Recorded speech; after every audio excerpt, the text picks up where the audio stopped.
अस्सलाम वालेकुम जी। मेरा नाम अब्दुल्ला भट्ट है और आप देख रहे हैं क्रिकेट रिपोर्ट फ्रॉम पाकिस्तान। तो मैच तो सारों ने देख लिया होगा यार, कमाल किस्म की बॉलिंग की जसप्रीत बुमराह ऑन फायर, 6 विकेटें लिए। इसी के साथ साथ उसने 153 विकेट्स कंप्लीट कर ली अपनी टेस्ट कैरियर की।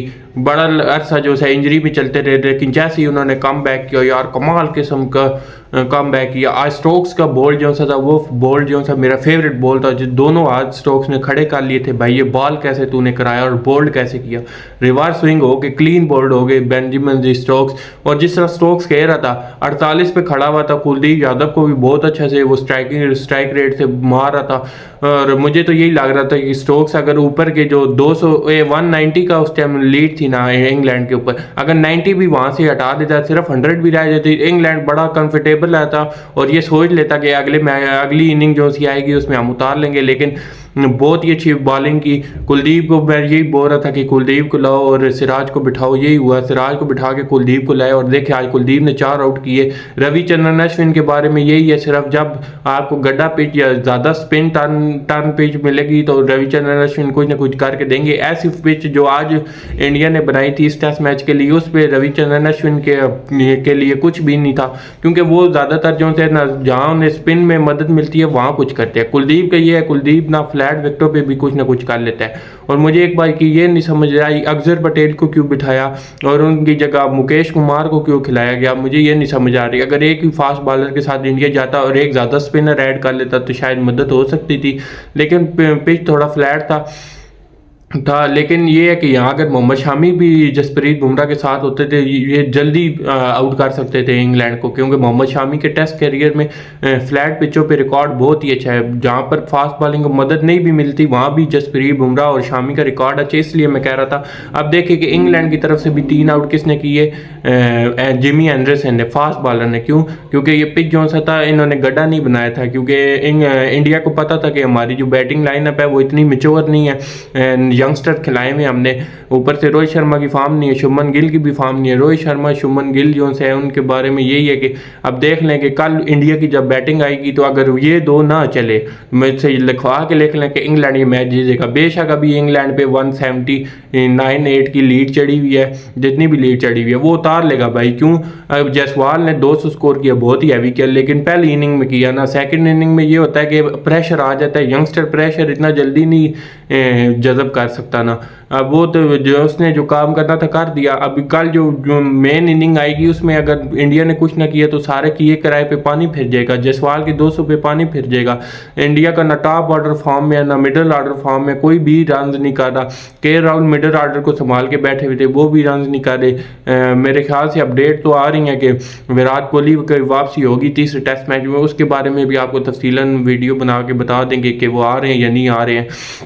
तो वो वापस आ गए तो मिडिल ऑर्डर का भी बहुत ज़्यादा मसला हल हो जाएगा। लेकिन जयसवाल को अगर कल सुबह इंडिया की फिर बैटिंग आती है और जयसवाल को अर्ली ऑन पकड़ लेते हैं तो फिर पीछे से रन्स कौन करेगा, मुझे ये बताया ना। शुभमन गिल रन्स कर नहीं रहे, रोहित शर्मा कर नहीं रहे। सिर्फ कल यही प्लान बना के आएंगे कि जयसवाल को अर्ली ऑन किसी तरीके से आउट करना है, क्योंकि वो बहुत ही अच्छी फॉर्म में। आपने देखा पिछले टेस्ट मैच की पहली इनिंग में भी उसने रन्स किए, दूसरी इनिंग में इंग्लैंड ने पूरा प्लान बनाया कि उसको पहले आउट करना है।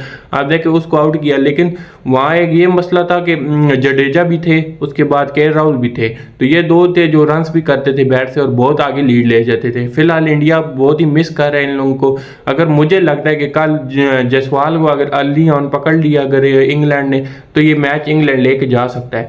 अपनी राय इसमें ज़रूर दीजिएगा। और उसके बाद कुलदीप ने भी बहुत अच्छी बॉलिंग की। अब देखिए पिच जो था फ्लैट होता जा रहा है दिन ब दिन, जिस तरह गेम आगे जाएगी पिच फ्लैट होता जाएगा। फास्ट बॉलर को उस पर थोड़ी बहुत मदद में, स्पिनर के लिए कुछ भी नहीं है। अब देखो रविचंद्रन अश्विन बिल्कुल भी विकेट लेके नहीं दे रहे थे। क्यों नहीं लेके दे रहे थे? क्योंकि उनकी मतलब की विकेट नहीं था, तो इसी वजह से उन्होंने आउट नहीं किया। अक्षर पटेल को इन्हें खिलाने के लिए मुकेश कुमार ने रन जो से लीक किए बहुत ज़्यादा, लेकिन कोई बात नहीं, इंडिया सीखेगा, अपनी गलतियों से ही सीखेगा। मुझे लगता है कि जिस तरह अगर स्टोक्स वहाँ खड़े रहते तो कम से कम वो 100 की लीड तक चढ़ने देते अपने ऊपर। अभी तो 150 से 172-3 की लीड चढ़ गई है। बहुत ही अच्छे किस्म की जसप्रीत बुमराह ने आउट किया। अब देखें कि जसप्रीत बुमराह का क्या है, जसप्रीत बुमराह पिछले पूरे WTC में वो नहीं थे, पूरे WTC में इंजर्ड थे, फिर भी उनकी टीम इंडिया फाइनल खेली। हमारा नसीम शाह नहीं। अब देखें न हमारे शाहीन फार्म में हारिस रऊफ टेस्ट मैच खेलना नहीं चाहते, वो कहते हैं मुझे टेस्ट खिलाया मैं रिटायरमेंट दे दूंगा। और उसके बाद तीसरा हमारे पास फास्ट बॉलर नहीं, आमिर जमाल को हम लेकर आए हुए हैं। लेकिन ये जितने भी हैं सारे मीडियम पेसर हैं ना, फास्ट बॉलर बाकायदा 140 प्लस के साथ in swing out swing reverse swing तीनों स्विंग्स कोई भी नहीं कर पा रहा। शाहीन शाह शुरू में इन स्विंग कर लेते हैं ठीक है, उसके बाद ना उनसे रिवर्स स्विंग हो रही है ना कुछ, वो सिर्फ वैरायटियों पे रहते हैं। पेस उनकी 136-35 एवरेज की आ रही है, तो इस तरह तो नहीं ना चलेगा। तभी पाकिस्तान इतना पीछे, इंडिया इतना आगे, क्योंकि इंडिया के पास बैकअप है। बेशक उनका ये नहीं कर पा रहे, रन्स नहीं कर पा रहे मिडिल ऑर्डर या टॉप ऑर्डर, लेकिन उनका देखिए एक यंगस्टर आया, एक ही उन्होंने ऐसा अटैकिंग प्लेयर खिलाया था कि वो एक ही चल गया और उसने पूरा मैच साइड पे लगा दिया, इंग्लैंड के हाथों से ले लिया। सारा प्रेशर उसने क्रिएट किया इंग्लैंड पे और उसने इंग्लैंड को प्रेशर के अंदर ला के ऑल आउट करवा दिया। अब देखिए यंगस्टर जो से होता है ना, वो बिल्कुल जसवाल की तरह तीनों फॉर्मेट का प्लेयर है ये।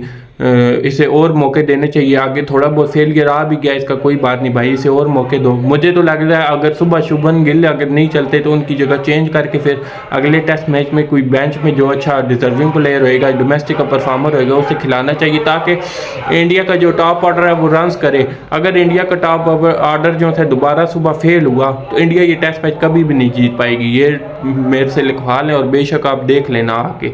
मेरी ये वीडियो देखने के लिए बहुत बहुत शुक्रिया। अल्लाह हाफिज़।